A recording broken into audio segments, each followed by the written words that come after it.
আজ শুক্রবার 7ই চৈত্র 2025 সালের 21শে মার্চ। মেষ রাশি, মেষ লগ্ন, এরিস সাইনের জাতক জাতিকাদের আজকের দিনটি কিন্তু মধ্যম প্রকৃতির অতিবাহিত হতে চলেছে।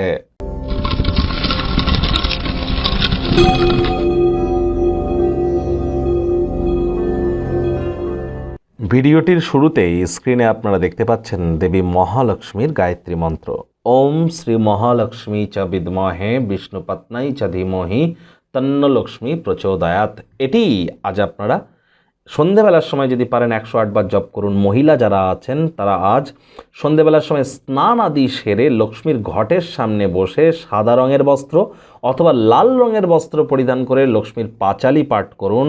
বৃহস্পতিবার লক্ষ্মীর পাঁচালী পড়ে কোনো লাভ নেই, ওটা গুরুবার চেষ্টা করুন। আজ শুক্রবার লক্ষ্মীবারে লক্ষ্মীর পাঁচালী পড়বার, এটি আপনাদেরকে বহুলাংশ উপকৃত করবে। যারা লক্ষ্মীর পাঁচালী পড়বেন তারা নিরামিষ খাবেন। প্রেমের জীবনে বাধা বিপত্তি যদি থেকে থাকে, সম্পত্তি তৈরিতে, ওয়েলথ ক্রিয়েশনের ক্ষেত্রে, ক্রিয়েটিভ জগতে বা আপনার ল্যাভিশ লাইফস্টাইল মেনটেন করতে গিয়ে কোনো প্রবলেম হচ্ছে, ফেমাস হতে গিয়ে প্রবলেম ফেস করছেন বা ক্রিয়েটিভ জগতে কোনো প্রবলেম ফেস করছেন, তাহলে শুক্রের মজবুতি অত্যাবশ্যক। এমনকি আমাদের গোপনাঙ্গ সম্পর্কিত কোনো সমস্যা থেকে থাকলেও শুক্রের মজবুতি অত্যাবশ্যক। ডোপামিন হরমোন, যেটা আমাদের হ্যাপিনেসের কারক তত্ত্ব, সেটি বৃদ্ধি করতে গেলেও শুক্রের মজবুতি অত্যাবশ্যক। স্নানের জলে হাফ কাপ কাঁচা দুধ, গঙ্গা জল বা আতর ইত্যাদি দিয়ে স্নান করুন, লক্ষ্মীর নাম জপ করুন, অত্যন্ত উপকৃত হবেন। ভাগ্য মিটার আজ আপনাদের বলছে 7 আউট অফ 10। ভাগ্য আপনাদের অনুকূলেই থাকবে, তবে অর্থ এবং কর্ম এই দুই ব্যাপারেই আপনাদেরকে একটু সাবধানতা অবলম্বন করেই চলতে হবে। কায়িক পরিশ্রম হলেও শরীর মনে সতেজতা এবং তরতাজাই আপনারা অনুভব করবেন। দীর্ঘদিনের পুরনো রোগশোক থেকেও আজ মুক্তি পাওয়ার দিন, পরিত্রাণ পাওয়ার দিন। কথায় আছে সকলের তরে সকলে আমরা, প্রত্যেকে আমরা পরের তরে। আজ অন্যের ব্যাপারে প্রশংসা করেও কিন্তু সাফল্য অনুভব করা যায়, যদি না করেন তাহলে উপলব্ধি করতে পারবেন না। অর্থগত ব্যাপারে আয় ইনকাম তো বাড়লেও খরচও কিন্তু বাড়তে চলেছে। জমে থাকা সম্পদ আজ আপনাদের কাজে লাগবে।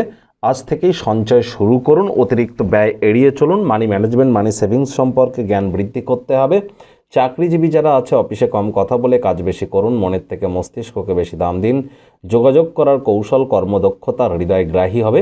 আজ কাজের জায়গায় কেউ আপনার পরিকল্পনাকে ভেস্তে দেওয়ার চেষ্টা করতে পারে, চারপাশে সজাগ দৃষ্টি বজায় রাখুন। রাজনীতিবিদ যারা আছেন জনসংযোগ বৃদ্ধি করুন। কঠোর কায়িক পরিশ্রমের কোনো বিকল্পই কিন্তু নেই। শিক্ষার্থী বিদ্যার্থীদের আজ যে কোনো প্রকার পরীক্ষা প্রতিযোগিতায় সফলতা নিশ্চিত। উচ্চশিক্ষার জন্য যারা বিদেশ যাত্রার কথা ভাবছিলেন, ভাগ্যদেবীও আজ আপনাদের পক্ষেই আছেন। সন্তান সন্ততি থেকে থাকলে তারাও তাদের কৃতিত্বের দ্বারা আপনাদেরকে গর্বিত করবে। হাউস ওয়াইফদের জন্য দিনটি এক প্রকার বেশ। প্রেমিক প্রেমিকা, স্বামী স্ত্রী উভয়ের ক্ষেত্রেই বলবো, ফুল ফুটুক আর না ফুটুক, আজ আপনাদের প্রেমের বাগানে বসন্ত। দিনটিকে যতটা সম্ভব রোম্যান্টিক করে তোলা যায় সেই প্রচেষ্টাই তো আপনাদের জারি রাখা উচিত।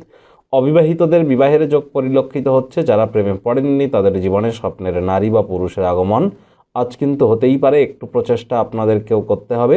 শত্রুপক্ষ, বিরোধী পক্ষ আজ কিন্তু খুব একটি শক্তিশালী থাকছে না। পরিবার পরিজন, নিকটের স্থানীয় ব্যক্তিবর্গদের সাথে ভাব ভালোবাসা বাড়বে। বন্ধুবান্ধবদের সাথে সন্ধ্যাবেলার সময়টিতে আকর্ষণীয় কোনো কিছু করার পরিকল্পনা করতেই পারেন।